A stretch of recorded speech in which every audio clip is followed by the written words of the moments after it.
few questions that I have set up here. We'll go through the questions, and then we'll go through the shir. We'll see different opinions that will answer up the question in different ways. They'll have their own opinions. We'll have the Radvaz, the Yerushalmi. We'll have Rav Moshe Feinstein, the Igot Moshe. We also have Rav Avadia from the Yichvav Dat. And we'll see the Radvaz actually has two different types of opinions which seemingly conflict, and Rav Avadia actually brings down a way to resolve the contradiction between the Radvaz's conflicting opinions. So we'll start.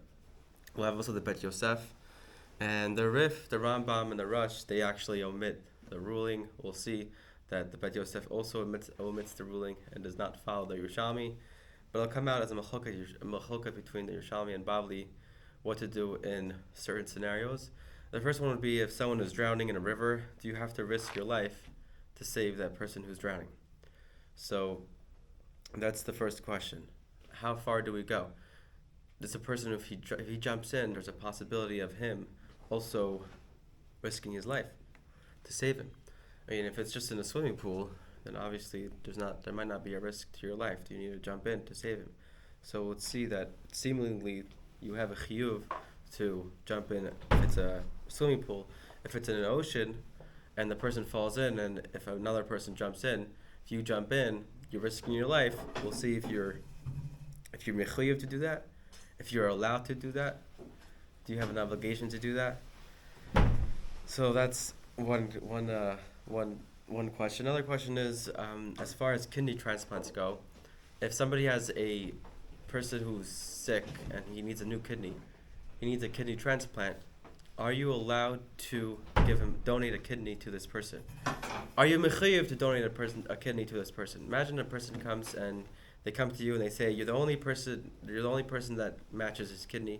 If there are matching, I don't know how it works.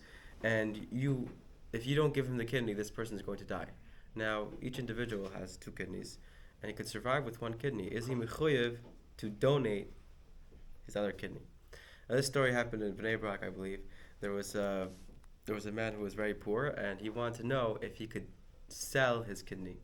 Right? Someone was paying him $50,000 for his kidney, and he was poor, so he wanted to know if he could sell his kidney. So Rav Zilberstein actually posted that it's prohibited to sell your kidney because you do not own your body. So we'll see that if you don't own your body, then how are you able to donate a kidney to somebody else who needs a kidney? It doesn't belong to you. May you sell a kidney if there's no risk factors? So this person had no risk factors. The answer would be no, you're not allowed to sell your kidney. Can you take a bullet to save someone's life? So if there's a scenario of a person shooting somebody and you can jump in front of the bullet, are you allowed to? Are you allowed to do that? So do you have to? That's another question. Do you have to? Are you allowed to? Both of these questions both these questions are applicable if a person's allowed to save someone else by taking a bullet. So the Gemara in Pesachim and Chaf Hei and Bet brings down that there's three cases a person's not allowed has to get himself killed for, and that would be Gilui Arayot, Shvichut Damim, and Avodah Zarah. Now, if someone would take a gun and tell that person, here, either I kill you, I have a gun, either I kill you, or you go and kill another person. So the Gemara says you're not allowed to take that gun and kill another person. You have to get yourself killed, because you're not allowed to kill somebody. Why is your blood redder than someone else's blood? That's what the Gemara says. So you see that you're not allowed to kill someone else. Okay. Now, Radvad was asked if one person tells another person, he goes up to a person, he says, I'm going to remove one of your limbs, and I'll save that person's life. Or, I'll remove a limb from you, but I won't kill him. Right?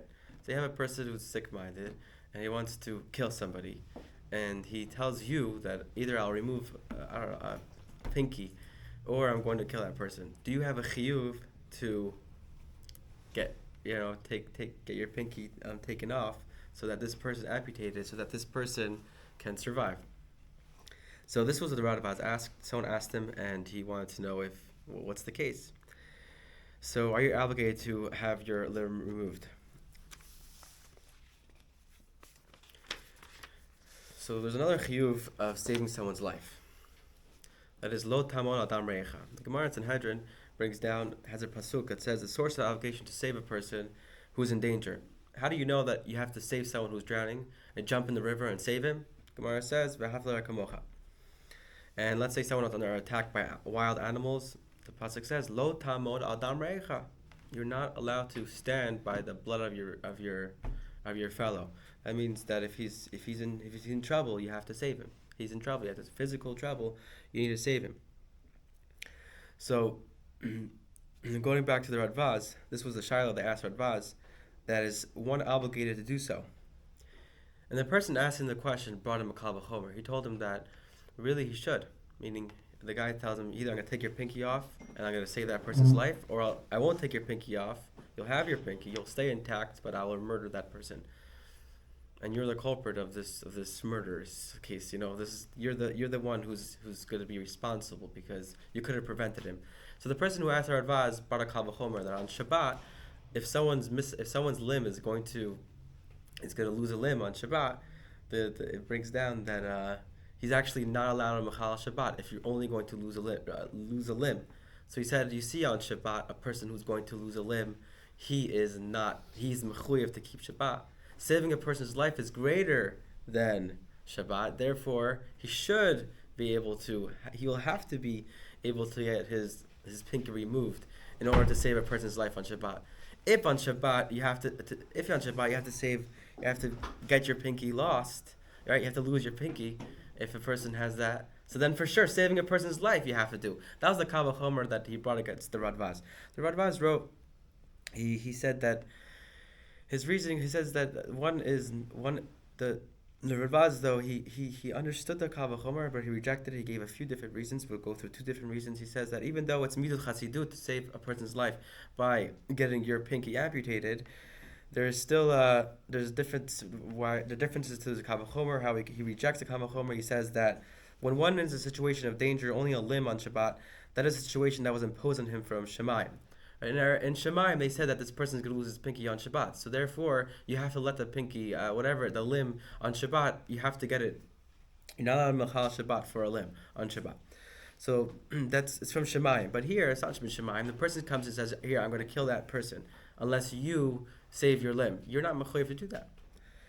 And then he says you're not allowed to actively violate Shabbat to save it on Shabbat. However, we cannot learn from here that one is chayav to actively give a limb in order to save another. He gives another reason. Torah's rule of thumb is derecheh noam, and to obligate a person to give up a limb to save another would be a violation of that creed. That means to say that derecheh noam. Radvaz clearly states that you do not need to lose a limb in order to save someone else's life. Another issue that is discussed in the postscript that concerned a situation of a suffix sakana for the rescuer. In the Kesef Mishnah, the Bet Yosef breaks down that the Mechaber breaks down a Yerushalmi that clearly state that one is in fact obligated to save another Jew, even if that will put the rescuer in a situation of possible danger to life. So the Yerushalmi clearly states that a person is mechuyev to put himself in a situation which will be a risk to his life in order to save another Jew from dying. However, in Shulchan Aruch, he omits this. So the Mechaber in the Kesef Mishnah, he writes that you have to give up, some of your comfort zone. You have to put yourself in danger. If you see someone else, if he's in a life-threatening situation, even though if you put yourself in his situation, your life will be under a life-threatening situation, you're still mechuyev to do that. That's what the Bet Yosef brings down. But in the Shulchan Aruch, he doesn't bring this down. He omits it. So the Prisha, he comes to explain why the Bet Yosef does not bring this down inside of the Shulchan Aruch. And he says because the Rif, the Rosh, and the Rambam, which are the pillars of halacha, they don't mention anything. They don't bring this Yerushalmi down. Therefore, that's why he didn't want to. That's why the Bet Yosef didn't bring down the Shulchan Aruch. He doesn't paskin that way. He doesn't talk about it. So the halacha ma'isa is that the Mishnah brings down the name of the Pitchei Tshuva. One's own life takes precedence, even if the danger is doubtful. So let's see the Gemara in Bava Metzia brings down about two people that are walking. So there's really the pasuk of v'chei achicha yimach. So one of them is learned out by a rebit. You're not allowed to overcharge. You're not allowed to charge someone a certain amount of money. Tell them, hey, you want to borrow $100? So let's make a deal beforehand. I'll give you $100, and tomorrow you pay me 150. Right? That's called rebit. That's asur to do. And we learn from there that you're not allowed to do that. But the question the Gemara brings down is, if you already did that, you already did the business deal, and you paid him the $150. The person who you borrowed from, you borrowed 100, you paid him 150. That extra remaining $50, are you allowed to get it back from Betin if you bring it to Betin? So there's machloket between Reb Shimon and Rabbi Yochanan, I believe. Reb Eliezer and Rabbi Yochanan. So Reb Eliezer holds that you can actually get it back. You can get the money back. And Rabbi Yochanan holds that even if it's ribit ketzutza, even though if it's set amount, which is seemingly the case of ribit, then ein yotzeh b'dayanim. So we have one pasuk that learns out from the Chech, and according to Rabbi Yochanan, what do we do with that pasuk? So he said that I need it for a different case, because we have a baita of two people. So you have two people that are traveling, and one of these two people, they have a flask of water. If they both drink from this flask of water, they both will die. If one person drinks from this flask, then magia leyushu, he'll get to a close settlement where there is water, where they'll be provided water, and he'll survive. So you have two people, they have one flask, one person has one flask of water. If they both share this flask, they will both die. If the person who has the flask drinks it, the other person will die, but he'll survive. So Darish ben Petura, he darshans that it says mutav shishtu shneim. It's better that they both drink it, v'yemutu, and they both die. It's better they both die than one person see the death of his friend. Ad shebar Rabbi Akiva, until Rabbi Akiva came, v'limed, and he taught, your life takes precedence to your friend's life. Your life comes first. So that's really what the Talmud Bavli holds, that your life comes first. So the Mishnah Berurah brings down that since your life takes precedence, even if the danger is doubtful, to saving another. However, one person has to be careful. He has to weigh the situation carefully to be sure that there really is possible danger involved for the rescuer, and not be machmir about the definition. Say, if it's a small river and you can jump in to save the person's life, and you're like, I don't know, it's not so, I might die here. Yeah, so you have to take that. Be cautious, meaning don't take the definition. Don't be machmir with the definition. Is your life in danger? If it's not in danger, you save the person. The guy is drowning in a swimming pool, and you say, I might save him, but I also might die. You're really not. I could just jump in and grab him out. You have to realize that the situation is, if you're weighing the situation carefully, you realize that your life's actually not put in danger. The Torah commands us not to stand idle while someone's blood is being spilled. That's lo tamal adam re'echa. So to do everything in our power to save another Jew from a life-threatening situation.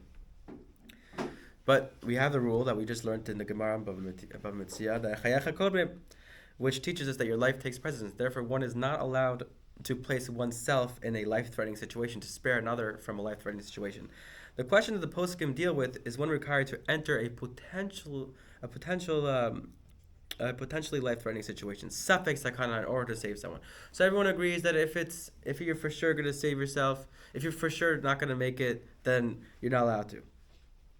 But the question is, for a suffix sakana. For example, a man he's drowning, and if no one jumps in to save him, he will die. However, the torrent is pretty strong, and it's possible that the person jumping in may be in danger himself of drowning. The question is he allowed or required to jump into the water? So now the question just changed.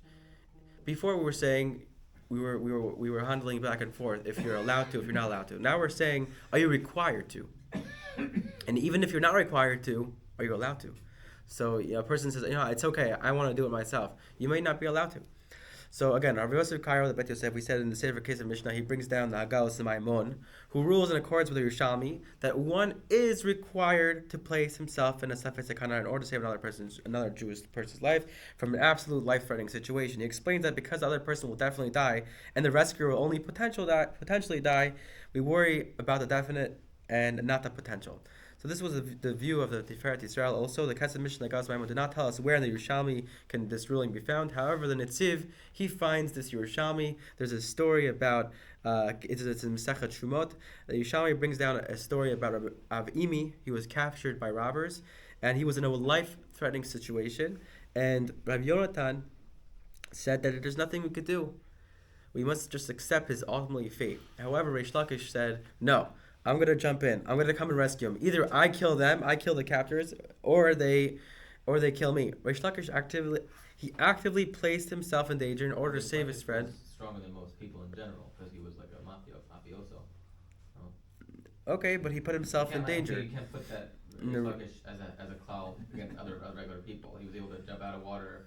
Well, he lost that strength, right? He couldn't jump back. Yeah, Rabbi Yochanan's sister. Okay. Yeah.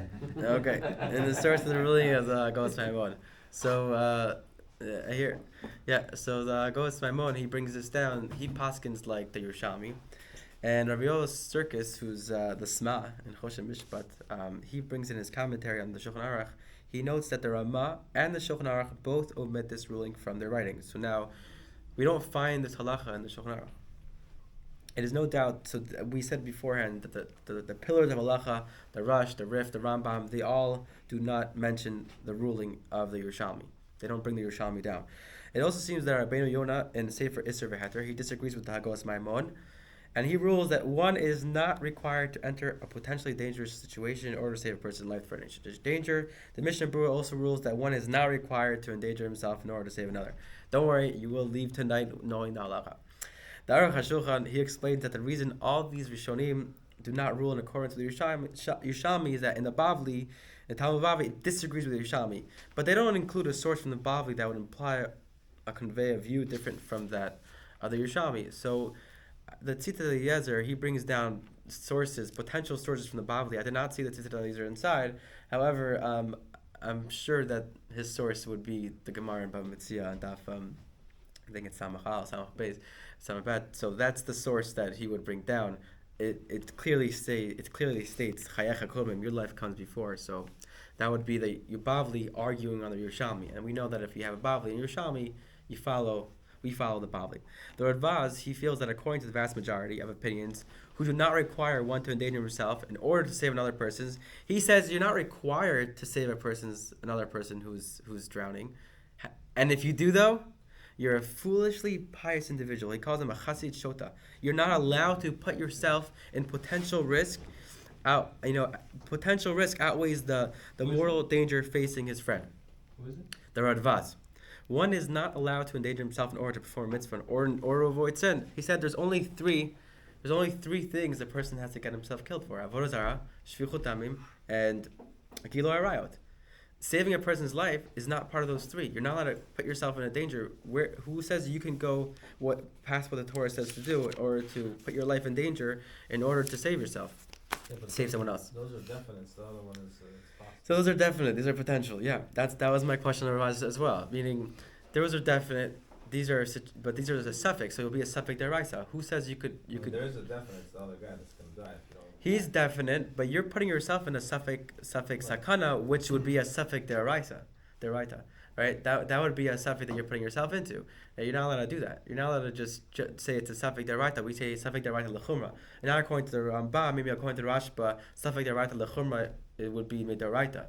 So you're not allowed to do that. You're not allowed to put yourself in a situation where it's going to be a suffix. There's the right on the other side too of al tamud al tam riacha. No, because that. It's like suffix right be machmir on that. That's everything. Anytime a person says, let's say a person says here, don't there's meat that's not kosher, and you have to eat it, right? There's a suffix. I might have to eat it, then I'm gonna be over deraita. Yeah, but you have to save yourself. You have to live. You're not allowed to get yourself killed. So even though there's a deraita outweighing the deraita that you're going to commit is your own life.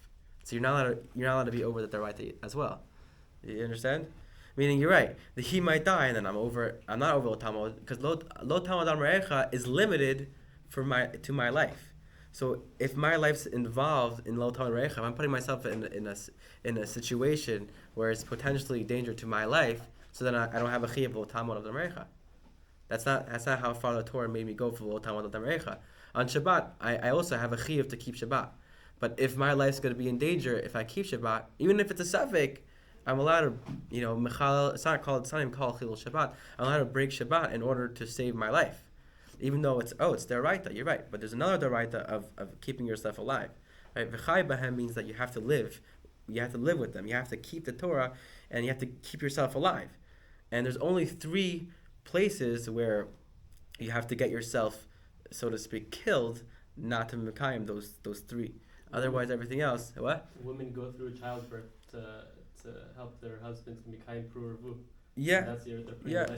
So again, since having children would be more of, since it's more of a natural phenomena, so that would actually be under the category of not putting yourself in a suffix.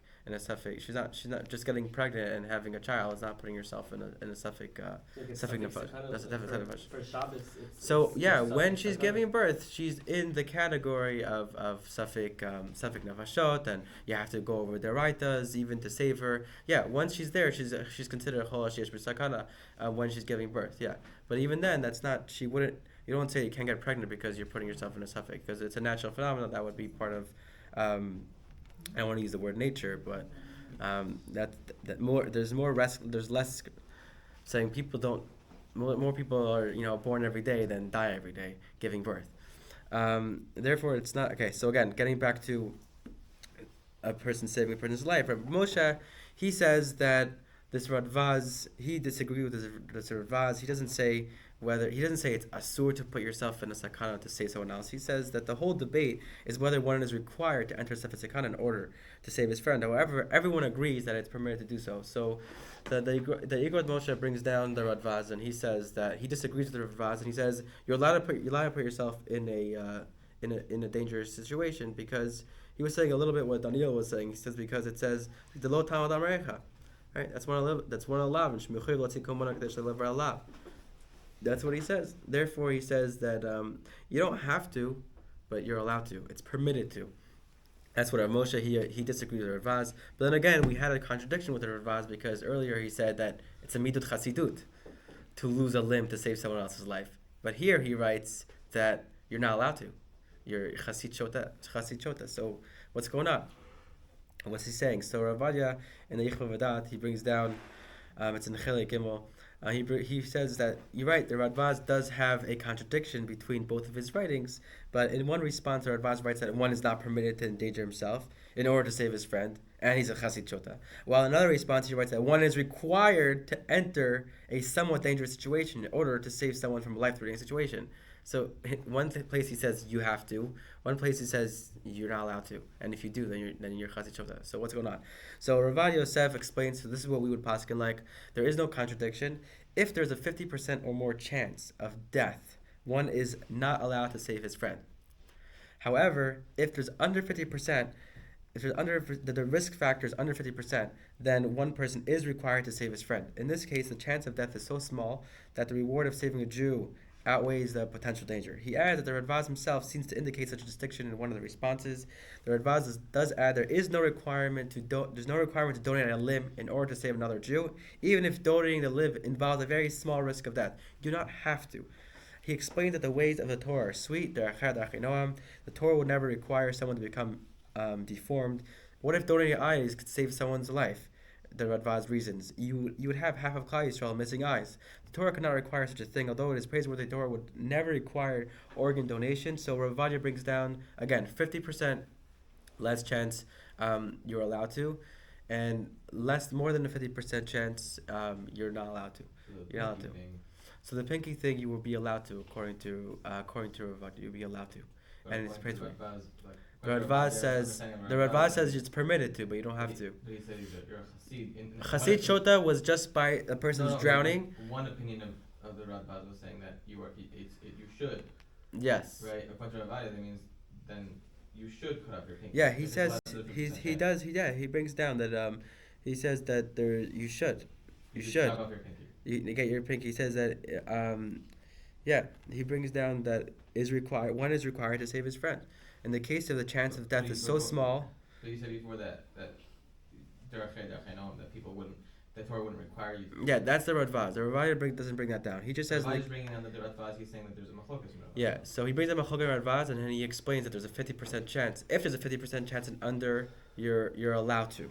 If there's a 50% chance and over, you're not allowed to. You're allowed So- to, or you're mechuyev? If it's so- less than 50. Yeah, what? It's not so clear because he says that Hashem will reward you, and rewarding and saving a Jew, he outweighs the potential danger, and that sounds like he's allowed to. That isn't it's but he says one is required to save his friend. He says if the chance of death is less than 50%, one is required to save his friend. So I guess we'd have to distinguish between a person who's drowning. Under 50%, you would have to jump in, according to Ravaja. But with the pinky, he seems to agree with the Radvaz that you would not have to give a limb, and the same thing would be with the donation of the kidney, or they tell you, the kidney. If you don't donate the kidney, this person's going to die. So there, Ravaja brings down that you don't have to. You don't have to do that, but he says that you should do it because the potential, you're saving another person's life. And I'm just gonna read you the exact words inside. You think you don't have to because someone else could do it? He doesn't say because someone else could do it. He says, where is this? So it's in Chelek Gimel 84. Yeah. So he says, he comes down that he says V'lchei nira she'ikar lalacha shemutar. He says mutar, which does not mean that it's a chiyuv. V'gam mitzvah litrom kala achat. It's also it says it's mutar, it's permitted, and it's a mitzvah to donate a kidney le'atzol chayiv shel adam Yisrael, to save another yid's life. Hasharui b'sakana b'machal l'klayot. Someone who's in a sakana with his kidneys, it's a sickness with the kidneys. They need to remove the kidneys. It's a mitzvah. So it does not he does not seem that it's required. And it's roi for the person. This mitzvah is actually going to protect you. Meaning, if you're scared about the risk factors of your kidney, it's going to give you risk factors. He says that the mitzvah is so strong, it's going to protect you. Even though it's, you should still get the best doctors, right? V'shomer mitzvah lo yada bara. The person who's shomer mitzvah lo yada bara, he will not know an evil thing. V'Hashem Hashem mitbarach yishlach dvaro dvaro v'yarpel l'kol amo Yisrael. He gives a bracha to Hashem mitbarach should send refuah shleim to all the people who are sick. Kamor l'shalom shalom l'chol l'kol v'amar Hashem barativ. That's how he ends off. So it will come out that it's a mitzvah, but it's not a chiyuv, and if it's more than 50%, you're not allowed to put yourself in a potential risk. However, again, Rav Moshe disagrees and says you can. So you have Rav Moshe's opinion, Rav Vadia's opinion. Rav Moshe doesn't have percentages. He just says as long as, even if there's a small suffix of you living, that's enough, and you're allowed to save that person. And the Yichud of that, Rav Vadia brings down 50% and under is it's mitzvah, mutar. 50% and over would be asur. This goes to